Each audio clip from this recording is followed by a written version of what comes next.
الحمد لله وحده لا شريك له ونشهد أن سيدنا ومولانا محمدا عبده ورسوله صلى الله عليه وعلى آله وأصحابه وسلم تسليما كثيرا كثيرا. أما بعد فأعوذ بالله من الشيطان الرجيم. بسم الله الرحمن الرحيم. حميم والكتاب المبين إنا أنزلناه في ليلة مباركة إنا كنا منذرين فيها يفرق كل أمر حكيم. صدق الله العظيم. بزرگان محترم، نوجوانان اسلام اور عزیزان، ماہ شعبان المعظم کی مناسبت سے آج کے جمعے میں فضائل شعبان کے عنوان پر کچھ باتیں گوش گزار کرنے کا ارادہ ہے. دعا فرمائیں کہ اللہ تعالیٰ عافیت کے ساتھ پیش کرنے کی توفیق عطا فرمائے. بزرگان محترم، اللہ کے حبیب صلی اللہ علیہ وسلم معراج میں ہیں. اللہ تعالیٰ سے گفت و شنید ہو رہی ہے، ناز و نیاز ہو رہا ہے.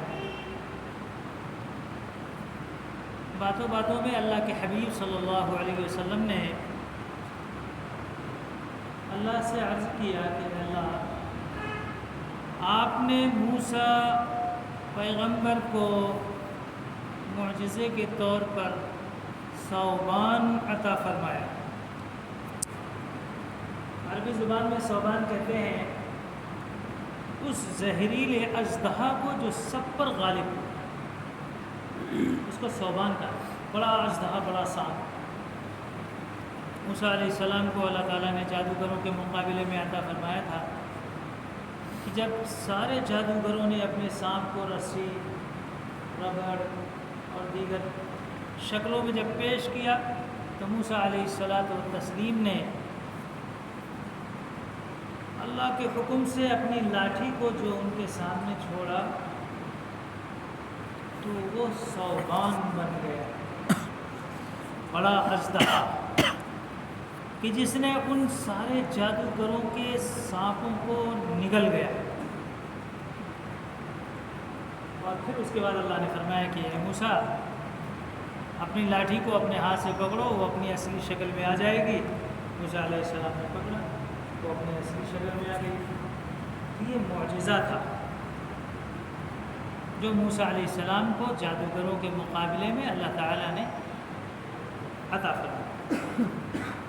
اسی کو اللہ کے حبیب صلی اللہ علیہ وسلم فرماتے ہیں، اے اللہ، آپ نے موسیٰ کو ثعبان بطور معجزہ عطا فرمایا، اپنے حبیب اللہ کو آپ نے کیا عطا فرمایا؟ مجھے کیا عطا فرمایا؟ اللہ نے فرمایا، اے میرے پیارے حبیب صلی اللہ علیہ وسلم، میں نے آپ کو ثعبان کی جگہ پر شعبان کا مہینہ عطا فرمایا. واہ، شعبان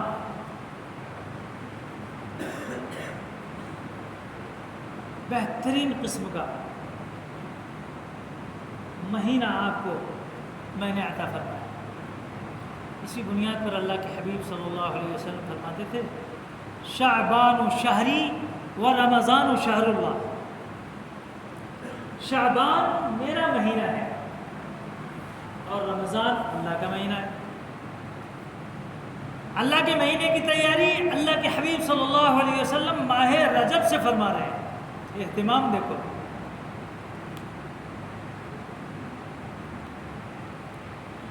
اور جب رجب کا نیا چاند نکلتا تھا تو اللہ کے حبیب صلی اللہ علیہ وسلم اس چاند کو دیکھ کر فرماتے تھے، اللہم بارک لنا فی رجب و شعبان وبلغنا رمضان. اللہ تو رجب اور شعبان کے مہینے میں مجھ کو برکتوں سے مالا مال فرما تاکہ میں مکمل طور پر رمضان میں داخل ہونے کی تیاری کر سکوں. کوئی تیاری باقی نہ رہ جائے، شعبان کے مہینے میں سب مکمل کر لینا ہے، رجب میں مکمل کر لینا ہے، اور میری عمر میں برکت عطا فرما تاکہ میں رمضان تک پہنچ سکوں، رمضان کی برکتوں سے مالا مال ہو سکوں۔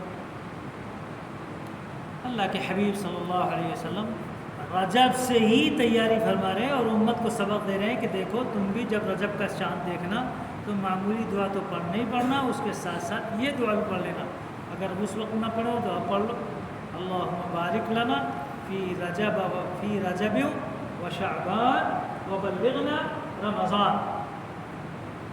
آپ بھی اس سنت پر عمل کرنے والے ہو گئے۔ کہا جاتا ہے رجب کا مہینہ بیج لگانے کا سیزن ہے، شعبان کا مہینہ سینچائی کا سیزن ہے، پانی دینے کا، جھاڑ کو پانی دینے کا، اور رمضان المبارک کا بابرکت مہینہ فصل کو کاٹنے کا مہینہ ہے۔ اس لیے کہا جاتا ہے کہ رجب میں رحمت کی ہوائیں چلتی ہیں، ماہ شعبان میں بادل گرجتا ہے، اور رمضان المبارک کے بابرکت مہینے میں چھما چھم برستا ہے۔ اس لیے وہ تیاری وہی سے، کہاں سے؟ رجب سے۔ سلف صالحین کے یہاں بھی معمول تھا کہ جب رجب کا مہینہ نکل آتا تو سب کے ہاتھوں میں قرآن شریف آتا، شعبان میں قرآن شریف آتا، تلاوتیں شروع ہو جاتی۔ اب تو قرآن کھولنے والے نہیں رہ گئے، قرآن میں دیوک لگ جاتا ہے۔ کھیڑوں میں جا کے دیکھو، شہروں میں جا کے دیکھو، پہلے ہم اسی مسجد میں آتے تھے، وہ کونے میں ادھر کونے میں کہیں نہ کہیں کوئی نہ کوئی قرآن شریف کھول کے بیٹھا رہتا تھا، پڑھتا رہتا تھا۔ اب سب خلاص ہو گئے۔ ایک کھیڑے میں ہم نے اسی مرتبہ قرآن شریف بھیجا تو ان کھیڑے والوں نے کہا قرآن شریف یہاں مت بھیجیے حضرت، یہاں کوئی کھولنے والا ہے ہی نہیں۔ امام صاحب بھی آتے ہیں تو ایک مشین لے کے آتے ہیں، یعنی موبائل، وہ ایسا ایسا ایسا ایسا کرتے رہتے ہیں۔ لا حول ولا قوت۔ انحطاط کا اتنا دور آ گیا ہے کہ سال سال پورا سال گزر جاتا ہے، کوئی قرآن کھولنے کے لیے تیار ہی نہیں۔ محرم آتا ہے، سفر آتا ہے، ربیع الاول نبی صلی اللہ علیہ وسلم کا مہینہ آتا ہے، سب مہینے آتے ہیں چلے جاتے ہیں۔ دعوتیں تو خوب کھاتا ہے، محرم میں دعوت کھا لیتا ہے، سفر میں دعوت کھا لیتا ہے، پورا ایک رسم بنا رکھا ہے، پورا کھانے کی ہے۔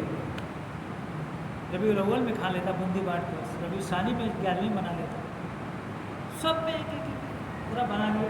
لیکن قرآن شریف کھولنے کا جو سلف صالحین کا خاص معمول تھا اس کو چھوڑ دیا۔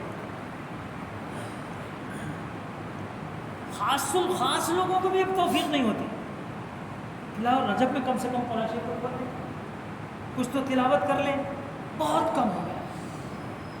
سلف صالحین کے یہاں معمول رجب سے ہی ہو جاتا ہے، قرآن شریف خوب تلاوت کرتے، اپنے سارے معاملات کو صاف کر لیتے کہ کہیں کوئی منٹلی اعتبار سے بھی اپنے کو تیار کر لیتے، فزیکلی اعتبار سے بھی اپنے کو تیار کرتے، فائنینشلی اپنے پیسوں اس اعتبار سے بھی اپنے کو تیار کر لیتے، تاکہ کوئی تیاری رمضان کے مہینے باقی نہ رہنے پائے، سب تیاری اسی میں۔ شاہان مملکت اسلامیہ ماہ رجب اور شعبان میں سارے جتنے بھی قیدی ہوتے تھے سب کو بلا لیا جاتا، جو سزا کا مستحق ہوتا ہے اس کو سزا دے دی جاتی، جو چھوڑنے کے قابل ہوتا اس کو شعبان میں سب کو چھٹکارا دیتا۔ کپڑے وغیرہ ساری چیزیں، پورا سلائی وغیرہ جتنا سب بندوبست رجب اور شعبان میں، کوئی چیز چھوڑ دینے تھی، بڑا اہتمام تھا، نمازوں کی پابندی کے ساتھ اہتمام۔ اللہ کے حبیب صلی اللہ علیہ وسلم کی خود عادت شریفہ، حضرت اسامہ بن زید اور ام سلمہ دونوں کی روایتوں میں آتا ہے کہ اللہ کے حبیب صلی اللہ علیہ وسلم جب ماہ شعبان کو پا لیتے ہیں تو لگاتار روزے، لگاتار یہاں تک کہ ام سلمہ فرماتی ہیں کہ میں نے لگاتار 2 مہینے نبی صلی اللہ علیہ وسلم کو روزہ رکھتے ہوئے اگر پایا تو صرف شعبان اور رمضان میں پایا، باقی کبھی نہیں۔ اسامہ بن زید نے اللہ کے نبی صلی اللہ علیہ وسلم سے پوچھا کہ اے اللہ کے حبیب صلی اللہ علیہ وسلم، آپ ماہ شعبان میں جتنا کثرت سے روزہ رکھتے ہیں اتنا روزہ ہم نے آپ کو روزہ رکھتے ہوئے لگاتار کبھی نہیں دیکھا، کیا وجہ ہے؟ تو اللہ کے حبیب صلی اللہ علیہ وسلم نے فرمایا ماہ شعبان بڑا عظیم المرتبت مہینہ ہے، اس میں ہمارے سال بھر کے جو اعمال ہوتے ہیں وہ اللہ کے دربار میں پیش کیے جاتے ہیں کہ ہم نے شروع سال سے لے کے آخر سال تک کتنا کیا کیا پورا سب اللہ کے دربار میں پیش ہوتا ہے۔ ہمارے اچھے اعمال بھی ہیں، خراب اعمال بھی ہیں، ہر قسم کے اعمال بھی ہیں، سب سارے قسم۔ تو اللہ کے حبیب صلی اللہ علیہ وسلم فرماتے ہیں میں نہیں چاہتا کہ میرے اعمال رب کے دربار میں پیش ہوں اور میں بغیر روزے کے رہوں۔ میں چاہتا ہوں کہ میرے اعمال جب رب کے دربار میں پیش ہوں تو میں روزے کی حالت میں رہوں۔ اللہ کو شاید رحم آ جائے تو میرے کچھ کم سرس اعمال کو بھی اچھے اعمال کے ساتھ ملا کر قبول کر لے کہ بندہ روزے سے ہے، بندہ روزے سے۔ اس لیے اللہ کے حبیب صلی اللہ علیہ وسلم روزے کا بڑا اہتمام ماہ شعبان۔ حضرت شیخ پیران پیر شیخ عبد القادر جیلانی رحمۃ اللہ علیہ سے لوگوں نے پوچھا ماہ شعبان کو اتنی زیادہ شرافت، اتنا عظمت، اتنا مقام، اتنا رتبہ اللہ کے حبیب صلی اللہ علیہ وسلم کیوں دیتے ہیں؟ کیا وجہ ہے؟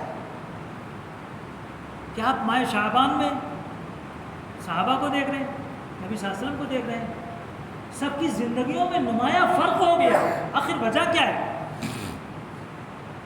تو حضرت شیخ عبد القادر جیلانی رحمۃ اللہ نے فرمایا کہ تم نے نہیں دیکھا شعبان میں 5 حروف ہیں، کتنے؟ شین، عین، با، الف، نون، جانتے ہو 5 حروف ہیں۔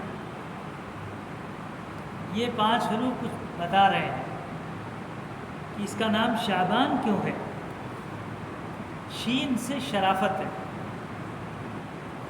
عین سے علو مرتبت اور اس کی عظمت ہے، با سے بر یعنی نیکی ہے، الف سے الفت یعنی محبت ہے، اور نون سے نور ایمان، نور الہی ہے۔ اگر کوئی شخص اس مہینے کو پائے اور شرافت سے، شین کی شرافت سے کام لے، شرارت سے نہیں، اسے شرافت سے۔ اب تو شرافت کا دور ہی نہ رہا، شر و آفت کا دور ہے، جدھر دیکھو ادھر پورا معاملہ بدل گیا ہے۔ اس مہینے میں شرافت سے کام لے، اس کی عین سے عظمت کو، علو مرتبت کو، بڑائی کو، رتبے کو پہچانے۔ یہ کون سا مہینہ، کس کا مہینہ؟ نبی صلی اللہ علیہ وسلم کا مہینہ ہے۔ شعبان کس کا مہینہ ہے؟ نبی صلی اللہ علیہ وسلم۔ تو اس کی عظمت کو بھی پہچانے، اس کے علو مرتبت کو بھی پہچانے، اس کی بڑائی کو پہچانے کہ یہ نبی صلی اللہ علیہ وسلم کا مہینہ ہے۔ اللہ کے نبی صلی اللہ علیہ وسلم فرمایا شعبان الشہری، تو عین سے عظمت کو پہچانے، علو مرتبت کو پہچانے، اور پہچان کر بر یعنی نیکی کا کام کرے۔ بر مانے نیکی، نیک کام کرے۔ الفت الف سے الفت، الفت کا مانے محبت، اللہ کی محبت میں سرشار ہو کر نیکی کرے۔ تو شرافت سے رہے، عظمت کو پہچانے، نیکی کرے۔ نیکی اللہ کی محبت میں کرے، کسی کو دکھانے کے لیے نہ کرے۔ تو اللہ تعالیٰ بطور انعام کے آخری حرف تجھے عطا فرمائیں گے. آخری حرف کیا ہے؟ نون. آخری حرف کیا ہے؟ نون ہے. اللہ تعالیٰ نور الہی کو نور ایمان سے مبدل فرما کر تیرے دل کو نور ایمان سے منور کر دے. یہ کون کہہ رہا ہے؟ یہ پیران پیر شیخ عبد القادر جیلانی رحمۃ اللہ علیہ فرماتے ہیں. اس لیے اللہ کے حبیب صلی اللہ علیہ وسلم اس مہینے کو اتنی عظمت و شرافت سے دیکھتے ہیں. امت کو بھی سکھایا. اے میرے پیدا جتنے امتی ہو تم بھی کان کھول کے سنو کہ جب تم کو شعبان المعظم کا بابرکت مہینہ مل جائے تو رجب سے ہی تیاری شروع کر دینا. یہ اللہ تک پہنچنے کے لیے برج ہے، پل ہے. اسی کے اوپر سے تو گزرے گا نا تو سیدھے رمضان جو رحمتوں کا سیزن کا مہینہ ہے اس میں خود پا لے گا. اس میں کچھ گڑبڑ کیا اللہ تیرا گلہ پکڑ کے دبا دے گا. اس میں گڑبڑی مت کر. اس مہینے کی عظمت کو اور اس کی شرافت کو پہچان، علو مرتبت کو جان اور اس میں نیکی کر. اللہ کی محبت کے جو تقاضے ہیں اس کو پورا کر. اور کیا اللہ کے حبیب صلی اللہ علیہ وسلم نے سمجھایا کہ شعبان کو جب تو پا جائے تو جس طرح میں کثرت سے روزے رکھتا ہوں اسی طریقے پر تو بھی روزہ رکھ. کیونکہ رجب کے مہینے میں نیکی کرے گا 7 نیکی، اور جو شعبان کے مہینے میں کہے گا 70 نیکی، اور جب رمضان میں پہنچ جائے گا تو یہی 1000 سے بدل جائے گا. بڑھ رہا نہیں؟ معلوم ہوا سیزن کا ہے. سیزن میں ریٹ بڑھتا نہیں بڑھتا؟ ریٹ بڑھ گیا تو جب ریٹ بڑھا ہوا تو فائدہ اٹھا لو. شعبان میں 700 نیکیاں مل رہی نہیں مل رہی، اور رمضان میں تو 1000 ملیں گی.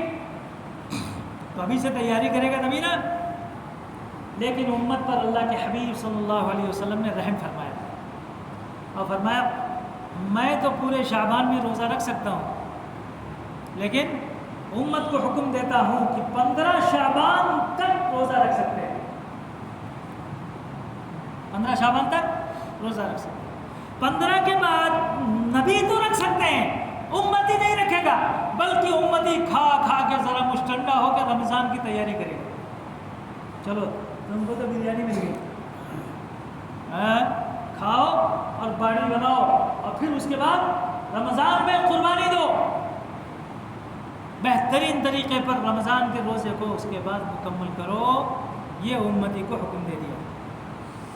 اور پھر اللہ کے حبیب صلی اللہ علیہ وسلم فرما دیا یہ میرا مہینہ ہے، تم کو میرے سے محبت ہے، میرے سے محبت ہے، میرے سے محبت ہے تو مجھ پر درود بھی کثرت سے بھیجنا چاہیے. یہ معلومات درود شریف کا نہیں مہینہ ہے. اور وہ دیکھو جو خطبے میں آیت پڑھی جاتی ہے، پڑھی تھے نا، ان اللہ وملائکتہ یصلون علی النبی یا ایھا الذین آمنوا، کیا کہتے ہیں صلوا علیہ وسلموا تسلیما. اللهم صل علی سیدنا مولانا محمد وعلى آل سیدنا مولانا محمد وبارک وسلم علیہ. یہ آیت بھی اسی ماہ شعبان میں نازل ہوئی. معلوم ہوا کہ یہ درود شریف کا مہینہ ہے. اس کا مہینہ ہے، ورنہ یہ درود شریف والی آیت کیوں آتی؟ یہ بتا رہی ہے کہ آپ کو درود شریف کی اس مہینے میں کثرت کرنا چاہیے. کثرت کس کو بولتے ہیں؟ بولتے ہیں نا کثرت سے کرو. کثرت کیا ڈنڈ بول کر کثرت؟ زیادہ سے زیادہ. کتنا زیادہ؟ کثرت کی جو مقدار لکھی ہے وہ 7000 لکھی ہے. کتنا؟ 7000. ابھی میں حج سے آیا تو حج سے آنے کے بعد سارے لوگ مجھ سے کہنے لگے حضرت تسبیح دو تسبیح دو. میں بولا کون سی تسبیح؟ 100 والی یا لاکھ والی؟ اگر وہ ٹپ ٹپ کرنے والی ہوتی ہے وہ کتنا ہے؟ اس میں لاکھ ہے. 100,000 پڑھیں گے کتنا ہو جائے گا؟ لاکھ ہو جائے گا نہیں؟ میں نے کہا اگر اس کو لیتا ہو تو 1 لاکھ مرتبہ درود شریف پڑھ کو بتا دینا. دیتا ہوں 100 والی لیتے تو 100 مرتبہ پڑھ کے دکھا دوں گا. اچھا پڑھیں گے, لینے کو تو سب نے لے لیا, صرف ایک دیوانے نے اس کو پورا کیا اور پورا کر کے اس وقت ان کے حضرت آپ کی تسبیح کا میں نے حق ادا کر دیا, لاکھ ہمارا پورا ہو گیا. تو میں نے کہا دنیا ایسے ہی دیوانوں سے قائم ہے, دنیا ایسے ہی دیوانوں سے قائم ہے. دانے لوگ تو لے جا کے جیب میں رکھ لیے, پڑے ہی نہیں, بیٹری رکھتے رکھے اس کا سیل بھی ختم ہو گیا, سیل بھی ختم. یہ تو ٹھیک نہیں ہے, لے گئے تو اس کا پورا حق ادا کرنا چاہیے. آج دھرتی پر اتنی بے چینی پھیلی ہوئی ہے, ہر آدمی بے چین و بے قرار ہے. میں کہتا ہوں اس بے چینی و بے قراری کو چین سے بدلنے کا ایک ہی نسخہ ہے, اور وہ ہے نبی صلی اللہ علیہ وسلم پر درود شریف. کثرت سے, جتنا کثرت سے درود شریف پڑھو گے اتنا ہی فائدہ اٹھاؤ گے. اور جمعہ اللہ کے حبیب صلی اللہ علیہ وسلم فرماتے ہیں جمعہ کے میرے اوپر کثرت سے درود شریف پڑھا کر. تو ادھر پڑھتا ہے نا, فرشتے لائن لگا کے مدینے تک پہنچاتے ہیں, لائن لگا کو مدینے پہنچاتے ہیں. فلانا امتی آپ پر کثرت سے درود شریف پڑھ رہا ہے, صبح سے بیٹھا ہے اب تک سانس بھی نہیں لیتا ہے, حضرت کا بیان چل رہا ہے, ادھر دل دل میں دیکھو تو نبی صلی اللہ علیہ وسلم پر درود بھی بھیج رہا ہے کثرت سے. اور یہ بھی فرما دیا عصر و مغرب کے درمیان میں اگر تو نے مجھ پر 80 مرتبہ خالی درود شریف پڑھ دیا تو تیرے 80 سال کے گناہ اللہ معاف کر دے. اللہم صلی علی محمد النبی الامی وعلی آلہ وسلم تسلیما. وسا بڑا درود شریف, جزا اللہ عنا محمدا ما هو اہلہ صلی اللہ علیہ وسلم. کتنا بابا کا درود ہے, پڑھو تم نا, تب میں اس کی برکتیں پاؤ گے, اس کے بغیر کیسے پاؤ گے. بہت سے لوگ ہیں ان کی خواہش ہوتی ہے کہ حضرت گزشتہ جمعے میں آپ نے بتایا تھا کچھ جمعہ پہلے کہ خضر علیہ السلام سے اگر ملاقات کرنی ہو تو ظہر کی نماز کے بعد 2 رکعت نفل اس طریقے پر پڑھو کہ پہلی رکعت میں سورہ فاتحہ کے بعد علم تر کیف, ایلاف قریش, ارائیت الذی, انا اعطینا, قل یا ایھا الکافرون, یہ 4 سورت پہلی رکعت میں, اور پھر دوسری رکعت میں بچت کی اذا جاء نصر اللہ, تبت یدا, قل هو اللہ, قل اعوذ برب الفلق, قل اعوذ برب الناس. ایک ایک بار پڑھ کر کے سلام پھیر کر کے دعا کر لیے تو آج نہیں تو کل انشاءاللہ تمہارا خضر علیہ السلام سے آمنا سامنا ہو سکتا ہے, اور تم اس وقت اپنے لیے بھی خیر کی دعا کرا سکتے. تو خضر کے خضر اللہ کے حبیب سردار انبیاء تاجدار مدینہ جناب محمد الرسول اللہ صلی اللہ علیہ وسلم کی زیارت کرنا ہو تو کیا کرنا کہتے ہیں لوگ. سوال کرنے والے خضر سے تو ملاقات کرے نہیں, خضر کے خضر کی ملاقات کے متمنی ہو گئے. چلو بھائی ان کے لیے بھی نسخہ بتا دوں. اول تو آپ کو چاہیے کہ کثرت سے درود شریف پڑھیں, ہر وقت ہمہ وقت باوضو رہنے کی کوشش کریں. وضو ٹوٹ گیا پھر وضو کرو, پانی تو بہت ہے انڈیا میں, انڈیا پانی کمی ہے, کر لو وضو, کیا فرق پڑتا ہے. سوتے اٹھتے بیٹھتے جب بھی موقع ملا فوراً اس وقت میں وضو کر لینا. آپ جب سو گئے آپ مکلف نہیں ہیں, لیکن جب بیدار ہیں تو اس وقت تو آپ کر سکتے ہیں نا. اور اس سے سب سے بڑا فائدہ یہ ہوتا ہے جو آدمی ہمیشہ باوضو رہتا ہے اس کے اوپر یہ شیاطین کے اثرات کبھی نہیں آتے. تجربہ کر کے دیکھو, کبھی نہیں آتے. اس کا دل اتنا مضبوط ہو جاتا ہے کہ اس کے اوپر شیاطین کا اثر ہوتا ہی ہے. ہمیشہ باوضو زبان پر کثرت سے درود شریف پڑھنے والے کو ڈپریشن نہیں آتا. کہتے ہیں نا فلانا آدمی دیوانہ ہو گیا. اس کی بیوی نے جو ٹیچر تھی اتنا ٹارچر دی کہ شوہر دیوانہ ہو گیا. شوہر کیا ہو گیا؟ اب اس ڈپریشن کو ختم کرنا تو کیا کرنا؟ ہمیشہ باوضو رہنا. وضو کا ٹھنڈا پانی ڈپریشن کو ختم کر دیتا ہے, اور کثرت سے ٹھنڈا ٹھنڈا درود شریف پڑھنا. ڈپریشن, الجھن, بے چینی، بے قراری ختم۔ اکابر نے یہ بات لکھی ہے، میں اپنی طرف سے نہیں کہہ رہا ہوں، کہ جس آدمی کو ڈپریشن ہو اس کو ہمیشہ اپنے رات کے وظیفے میں صرف درود شریف پڑھنا چاہیے، دوسرا اور کوئی وظیفہ نہیں پڑھنا چاہیے، اس کا پورا ڈپریشن دماغ سے ختم ہو جائے۔ کتنا بہترین نسخہ ہے۔ اس کے ساتھ ساتھ اگر وہ داڑھی والا ہے، بغیر داڑھی والے کو تو خوشبو کی اجازت دینا ذرا مشکل ہوتا ہے، چھوٹے بچے ہیں، عورتیں ہیں، ان لوگوں کو عطر لگانے کی اجازت نہیں دے سکتے، مشکل، شیاطین پکڑ لیتے ہیں۔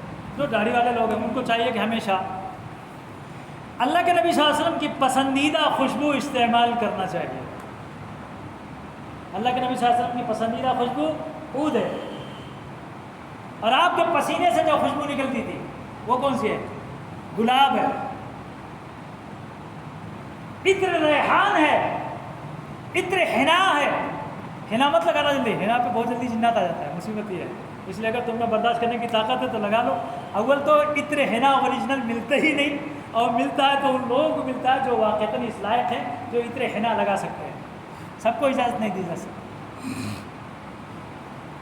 تو کثرت سے خوشبوؤں میں معطر رہے، باوضو رہے، کثرت سے درود شریف جزا اللہ عنا محمدا ما هو اہلہ صلی اللہ علیہ وسلم پڑھتا رہے۔ ایک آدمی کہتا ہے حضرت میں تو بے جان درود شریف پڑھتا ہوں، لیکن نبی صلی اللہ علیہ وسلم زیارت ہوتی نہیں ہے، اب کیا کریں؟ باوضو بھی رہتا ہے، کثرت سے درود شریف بھی پڑھتا ہے، خوشبو بھی لگاتا ہے، دستر اور بستر دونوں اس کے پاکیزہ ہیں۔ کیا مطلب؟ کھانا پینا بھی حلال ہے، اور بستر پر جانے کے بعد کوئی ناجائز کام نہیں کرتا ہے۔ یہ سب سے بڑا انسانیت کا کمال ہے، میں کہتا ہوں اس زمانے میں، کہ جس کا دستر اور بستر دونوں پاک ہو اور نبی صلی اللہ علیہ وسلم کو اس کو زیارت نہ ہو ہی نہیں سکتی۔ تنہائی تو سب کی ہی اصل ہے،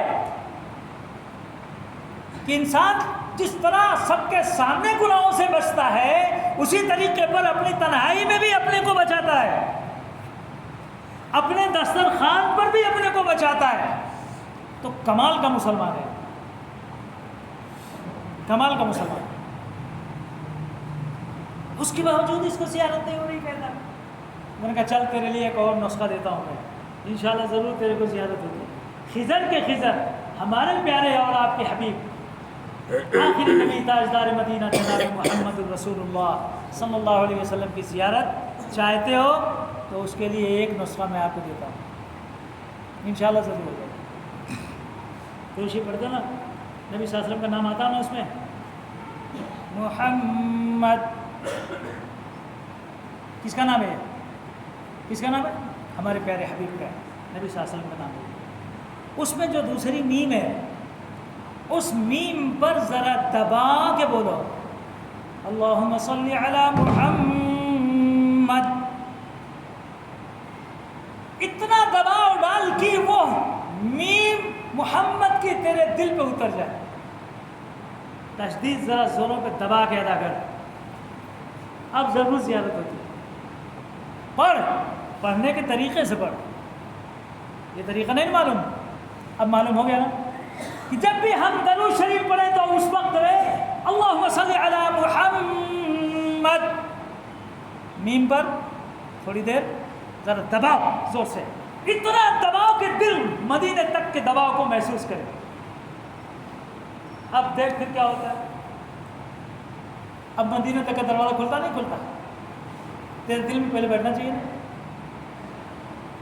داتا گنج بخش علی حجویری رحمۃ اللہ علیہ کے ہمیشہ ذکر میں رہا کرتے تھے، تو رات میں ناگر چلا گیا کھیت میں، ہمارے اولیاء اللہ کی شان، وہ ہمیشہ اپنے کام کو اپنے ہاتھ سے انجام دیتے، ان کے لیے خادم وادم کی ضرورت تو بہت کم پڑتی ہے، ہاتھ سے ناگر چلا رہے ہیں، بارات نکلی ہوئی ہے،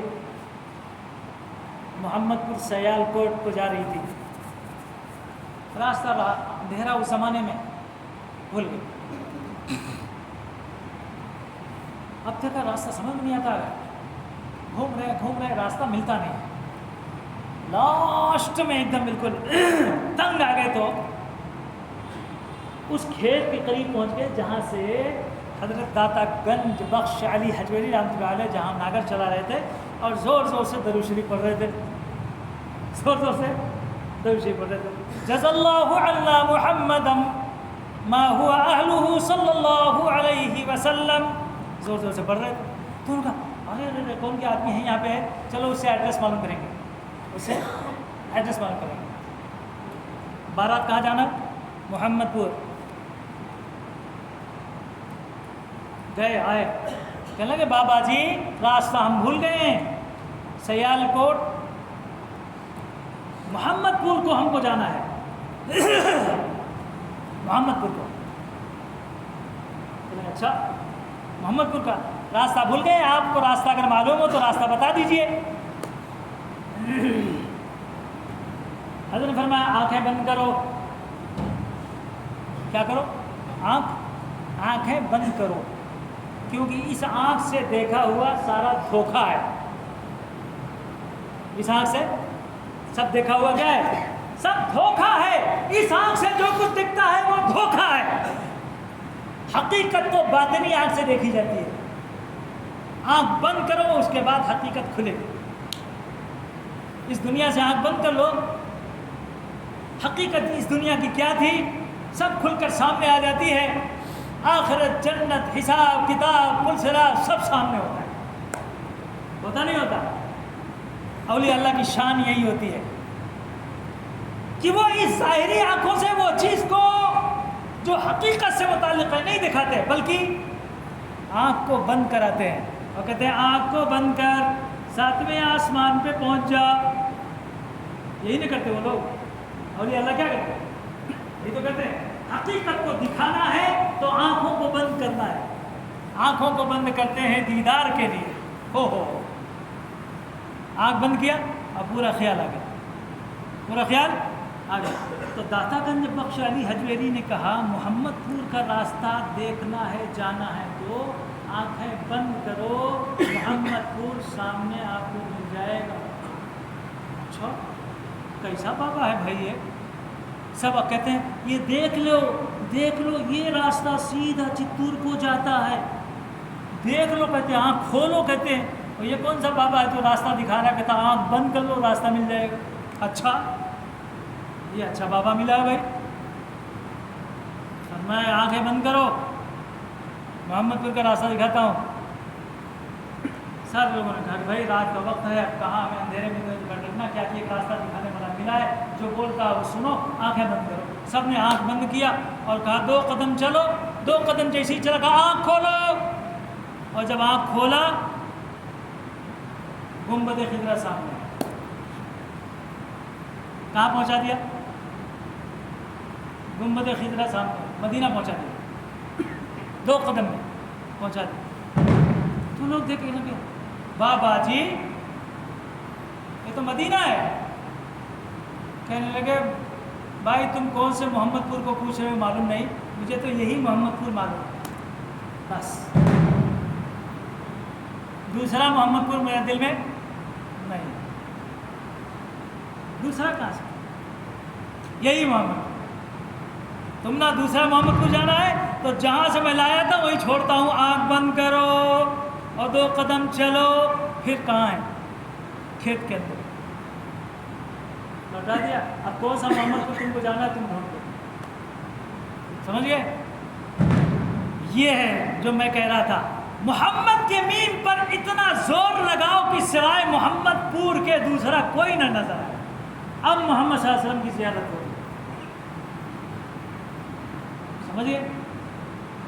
تو کثرت سے درود شریف پڑھنا، پاکیزہ رہنا، باوضو رہنا، دستر بستر پاک رہنا، خوشبوؤں سے معطر رہنا، اور محمد کی میم پر ذرا دبا کو پڑھنا، اللہم صلی علی محمد وعلی آل محمد۔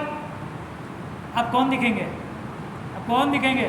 نبی صلی اللہ علیہ وسلم۔ ماہ شعبان جو نبی صلی اللہ علیہ وسلم کا مہینہ ہے، اگر اس میں آپ کثرت سے درود شریف پڑھیں اور وہ طریقہ کار جو میں نے آپ کو بتایا ہے تو انشاءاللہ ثم انشاءاللہ خضر کے خضر محمد بھی زیارت ہو جائے گی. وہ بھی زیارت ہو گئی, یہ بھی زیارت ہو گئی. ادھر خضر کے خضر کہ جن کے پیچھے 1,00,000 نبیوں کے ساتھ خضر نے بھی نماز پڑھی. کہاں؟ بیت المقدس میں. سلطان صلاح الدین ایوبی نے اسی کو پیش نظر رکھ کر ماہ شعبان المعظم میں بیت المقدس پر حملہ کر کے فتح کیا. یہی مہینہ, اور حضرت حسین بھی اسی مہینے میں پیدا ہوئے. حضور کا نکاح حضرت صفیہ سے بھی اسی مہینے میں ہوا. درود پاک کی آیت بھی اسی مہینے میں آئی. تو پھر درود شریف کیوں نہیں کثرت سے پڑھتے؟ تو کتنا پڑھنا چاہیے؟ اگر میری تصویر لے کے گئے ہیں تب تو 1.5 لاکھ پڑھنا پڑے گا, 1 لاکھ پڑھنا پڑے گا, نہیں تو 7,000 کم سے کم تو پڑھنا چاہیے. کثرت کی یہ مقدار ہے. جو اس کو پورا کرے گا وہ نبی صلی اللہ علیہ وسلم کا حق ادا کرے گا. تب سمجھا جائے گا ہاں واقعتاً ماہ شعبان المعظم آیا. شرافت سے کام لیا اس نے, اس کی عظمت کو پہچانا اس نے, اس میں بر اور نیکی کیا اس نے اللہ کی محبت کا حق ادا کیا اس نے, اور پھر اللہ نے اس کے قلب کو نور ایمان سے منور کر دیا. شعبان المعظم کا حق ادا ہوا. یہی شعبان المعظم. تو روزہ رکھنے کی عادت بھی ڈالنا ہے. ابھی تو باقی ہے نا, ابھی تو 24-25 کو آئے گی شب برات, تو اس کے پہلے کچھ نہ کچھ روزہ رکھ کر تھوڑا عادت ڈال لیے تب نا 15ویں کو روزہ رکھیں گے. اب عادت ڈال لیا تو آئندہ انشاءاللہ جیسے ہی شب برات آئے گی, کیونکہ اسی مہینے میں شب برات بھی آئی. کب آئی ہے؟ رجب میں آئی تھی, شعبان میں. شب برات کب آئی؟ اسی مہینے. اور اسی مہینے میں